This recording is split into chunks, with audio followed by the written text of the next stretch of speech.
Hey everyone, welcome back for our deep dive. This time, we're diving into the Chicago commercial real estate market. And we've got a great guide for this, Michael Linton's book and a bunch of recent articles. So Yeah. we're going to cover a lot of ground today, get you up to speed on what's happening in Chicago real estate. It's a fascinating time. A lot of people, they hear Chicago real estate and they just think those big skyscrapers downtown, right? Right, just offices, and that's the whole picture. Exactly. But it's so much more than that. Yeah. And Linton, right off the bat, he gets that. He says, this market, it's offices, sure, but it's also retail, industrial, even all those apartment buildings you're seeing everywhere. All that's commercial too. So it's really diverse. I mean, that's good news for anyone looking at this market, right? Exactly. That's one of the things that makes Chicago exciting. It's not just riding on one type of property. Right. You've got options here, more ways to, spread the risk, find the right opportunity for you. In fact, there was this article, The 5 Types of Commercial Real Estate for Chicago Investors. It really breaks down how that diversity plays out. Office space, industrial, retail, multifamily, even those kind of niche properties. Oh, that reminds me, like if you wanted to, say, open a coffee shop, right? Chicago's got a spot for you, whether it's some high-end storefront on Michigan Avenue or like a cool converted loft space over in River North or something. And that's the thing, understanding these different property types, it's key no matter what you're interested in. Whether it's a huge investment, starting a small business, it all starts with the type of property. And Chicago's got a lot to offer. And, when you talk about different opportunities, there are some pretty cool trends happening in Chicago that Linton highlights. This adaptive reuse thing, for example, really caught my eye. Oh yeah, adaptive reuse, it's huge right now. And not just in Chicago, but it's really taken off here. It's one of those terms, though, that sounds like, I don't know, kind of jargony. What does it actually mean in practice? Basically, you're taking something old, like an old factory, a warehouse, maybe even an office building that's sitting empty, and instead of tearing it down, you're finding a new use for it. Like those old loft spaces, they turn into apartments? Yeah, exactly. Or maybe it becomes a hotel or a bunch of trendy offices for some tech startup. Fulton Market's a perfect example, right? Yeah. Used to be all meatpacking plants. Now it's like the hottest tech and dining scene in the city. Yeah, and it's got that cool industrial vibe to it still. People love that. That authenticity, you can't just build that from scratch. But it's not just about aesthetics.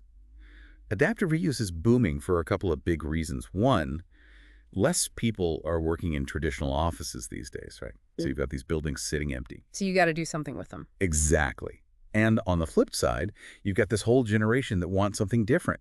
Unique spaces, historical character. They don't want to be in some boring old office park. Adaptive reuse ticks all those boxes. So it's kind of like it solves a problem and creates something cool in the process. Exactly. Win-win. Then you've got, this whole other trend that's really reshaping things, last mile logistics. Remember when you ordered something online and it took like a week to get to your house? Oh, yeah, the dark ages of online shopping. Now it's all about speed, right? Yeah. Next day delivery, same day delivery, everyone wants it instantly. That's last mile logistics, that last leg of the journey from the warehouse to your door, and it's a huge deal for commercial real estate. Because everyone's fighting for those prime locations, right? Close to Yeah. the customers, close to transportation hubs. You got it. And Chicago, with its central location, the airports, the rail lines, all that infrastructure, Chicago's in a great spot to capitalize on that demand.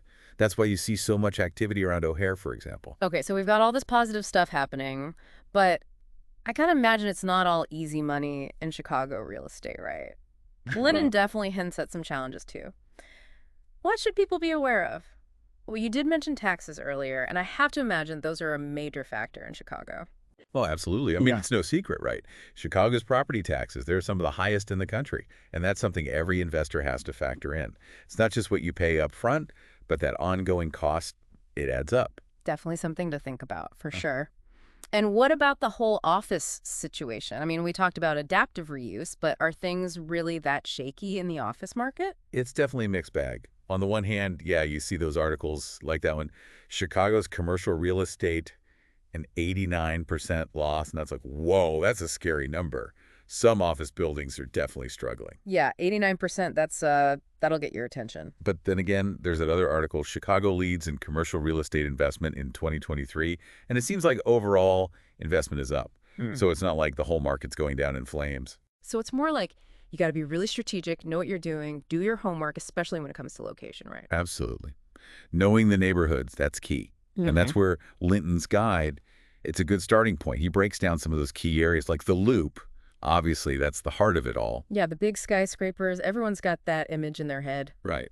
But the Loop's changing too. Yeah. Lots of those big companies, they're downsizing, looking for something different. Then you've got Fulton Market, which we talked about.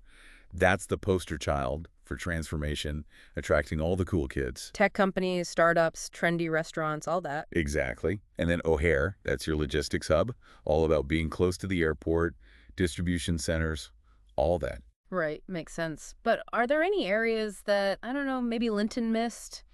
Places that are maybe a little under the radar right now but have potential? Oh, for sure.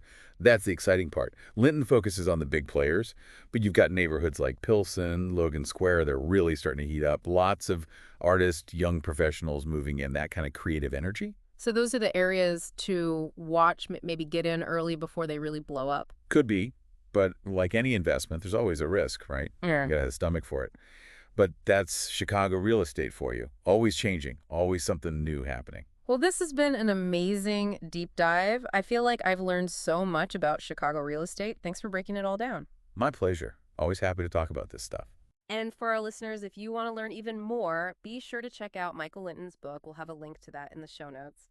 And who knows, maybe we'll be back for another deep dive into the Windy City's real estate scene soon. Until then, happy investing, everyone.